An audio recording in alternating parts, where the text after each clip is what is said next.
दोस्तों आज हम एनबीसीसी इंडिया लिमिटेड कंपनी के बारे में बात करने वाले हैं। इस कंपनी से लेटेस्ट अपडेट निकल कर आ रही है जिसमें इस कंपनी को दो ज़बरदस्त प्रोजेक्ट मिले हैं और साथ में ही इस कंपनी ने अपना Q3 रिजल्ट फाइनेंस ईयर 2026 का अनाउंस कर दिया है। इसकी परफॉर्मेंस के साथ साथ इसे हम फाइनेंशियली और फंडामेंटली भी देखेंगे। इस समय हमें कंपनी में बाय सेल होल्ड क्या करना चाहिए और कंपनी का नेक्स्ट टारगेट प्राइस क्या हो सकता है। तो आइए वीडियो को स्टार्ट करते हैं। दोस्तों एनबीसीसी इंडिया लिमिटेड कंपनी का शेयर प्राइस अभी 98 रुपये 16 पैसे चल रहा है। आज के दिन इस कंपनी में हमें 1.61% की गिरावट देखने को मिल रही है। वहीं पर 5 साल में इस कंपनी के द्वारा हमें शानदार रिटर्न्स देखने को मिले 291.08% के। 5 साल पहले इस कंपनी का शेयर प्राइस मात्र 25 रुपये 10 पैसे था। वहीं पर हाईएस्ट 130 रुपये को क्रॉस किया था। इसके बाद से हमें गिरावट देखने को मिल रही है। इस कंपनी से जितनी भी अपडेट निकल कर आ रही हैं उन सभी को हम देखते हैं। यहाँ पर एनबीसीसी इंडिया लिमिटेड कंपनी ने अपना Q3 रिजल्ट फाइनेंस ईयर 2026 का अनाउंस कर दिया। इसकी परफॉर्मेंस की बात करें तो हमें नेट प्रॉफिट में इंक्रीमेंट देखने को मिल रहा है 39.3% का ईयरली बेसिस पर। इस समय नेट प्रॉफिट 193 करोड़ रहा, जबकि पिछले साल इस कंपनी का मात्र नेट प्रॉफिट 138.5 करोड़ था। वहीं पर हमें रेवेन्यू में भी इंक्रीमेंट देखने को मिला 7.6% का। इस समय रेवेन्यू 3022 करोड़ हुआ, जबकि पिछले साल इस कंपनी का रेवेन्यू 2809 करोड़ था।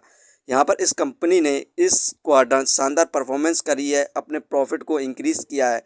तो हमें लॉन्ग टर्म में और शॉर्ट टर्म में ज़बरदस्त रिटर्न मिलने की संभावना है। इसी के साथ ही कंपनी के द्वारा कहा गया कि इन्हों के पास इस समय टोटल ऑर्डर वैल्यू 2.71 बिलियन हो चुकी है, क्योंकि यहाँ पर लगातार ऑर्डर मिलते जा रहे थे। यही कारण है कि इसका जो ऑर्डर बुक है 2.71 बिलियन हो चुका है ज़बरदस्त ऑर्डर के कारण।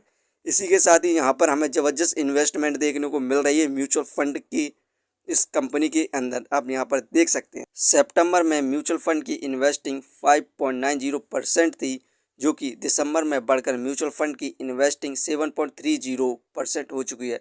ज़बरदस्त इन्वेस्टमेंट देखने को मिल रही है सितंबर से दिसंबर के बीच म्यूचुअल फंड की, क्योंकि यहाँ पर ज़बरदस्त इस कंपनी ने क्वाड्रेंट में परफॉर्मेंस करी है। तो हमें अब ज़बरदस्त रिटर्न मिलने की संभावना है कंपनी का शेयर प्राइस में। फ्रेंड्स, यहाँ पर एनबीसीसी इंडिया लिमिटेड कंपनी को ICMAI एंड फिशरिंग प्रोजेक्ट मिला है, जिसकी टोटल ऑर्डर वैल्यू 271.3 करोड़ है। इस प्रोजेक्ट में इस कंपनी को चैप्टर बिल्डिंग्स हेडक्वार्टर्स का निर्माण करना है और साथ में ही इससे पहले एनबीसीसी इंडिया लिमिटेड कंपनी को 39.5 करोड़ का ऑर्डर मिला था। इस ऑर्डर में इस कंपनी को PMC सर्विस का कार्य करना है, जो कि ऑर्डेंस फैक्ट्री है जो कि चंडीगढ़ में है, और साथ में ही भारत वंदना पार्क का भी निर्माण करना है। इस कंपनी को हम फाइनेंशियली देखें क्वार्टरली बेसिस पर तो दिसंबर में 142 करोड़ का प्रॉफिट गेन किया था। मार्च में इंक्रीज़ हुआ 183 करोड़ रहा, जून में कम हुआ था 135 करोड़ रहा, सितंबर में इंक्रीज़ हुआ 157 करोड़ हुआ, दिसंबर में प्रॉफिट को इंक्रीज़ किया 197 करोड़ हुआ है। यहाँ पर आप देख सकते हैं क्वार्टरली बेसिस पर ये कंपनी प्रॉफिट गेन कर रही है और साथ में ही अपने प्रॉफिट को इंक्रीज़ भी कर रही है। तो आप इस कंपनी में लॉन्ग टर्म और शॉर्ट टर्म के लिए इन्वेस्ट कर सकते हैं। फंडामेंटली देखें तो मार्केट कैपिटलाइजेशन 26,487 करोड़, जो कि बहुत बढ़िया है इसके प्राइस के हिसाब से। डेप्थ ऑफ इक्विटी 0, ये एक कर्ज फ्री कंपनी है। Return of equity 25.10%। ये हमें पर ईयर 25 से 26% के रिटर्न्स दे रही है, जो कि काफ़ी अच्छे रिटर्न्स माने जाते हैं।